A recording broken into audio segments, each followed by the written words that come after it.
lot of the negative emotions you're experiencing on a daily or weekly or just random basis, like fear, anxiety, self-doubt, stress, they're completely irrational.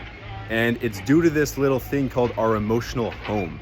And through childhood, through our life, through experiences, through external programming by our parents, society, our friends, etc., we have built this emotional home inside ourselves where we have these certain ratios of default emotions built within us. And once that's the case, our body just waits for life to present us with things that look like they may be able to match these emotions. And then guess what? They're flared up inside our body.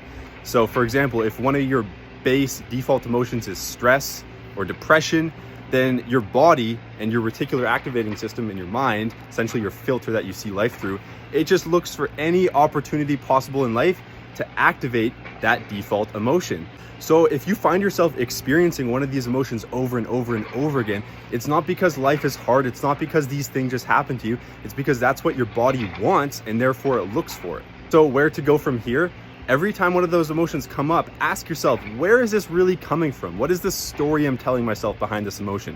What pattern is my body recognizing in life that it's causing this? Because here's the thing, guys, emotions, they only last like 90 seconds. If it lasts beyond that, it's most often due to the story that we are telling ourselves about the facts. The facts are neutral. They don't have any emotion attached to them. Story and the inner dialogue we tell ourselves around the facts is what generates the emotion tomorrow, next week, 3 months from now, when the facts are no longer relevant. So the question becomes, what do you do now? What we want to do is reconstruct your emotional home. And you can do that over time by starting to familiarize yourself with the emotions you do want to experience.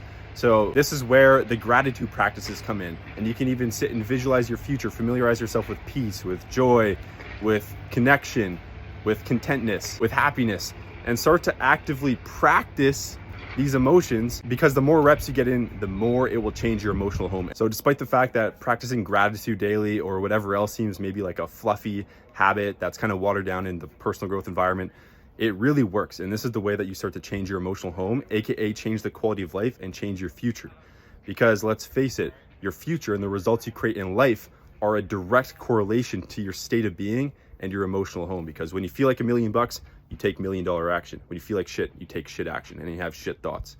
So this is quite high leverage. So I encourage you to start working on changing your emotional home.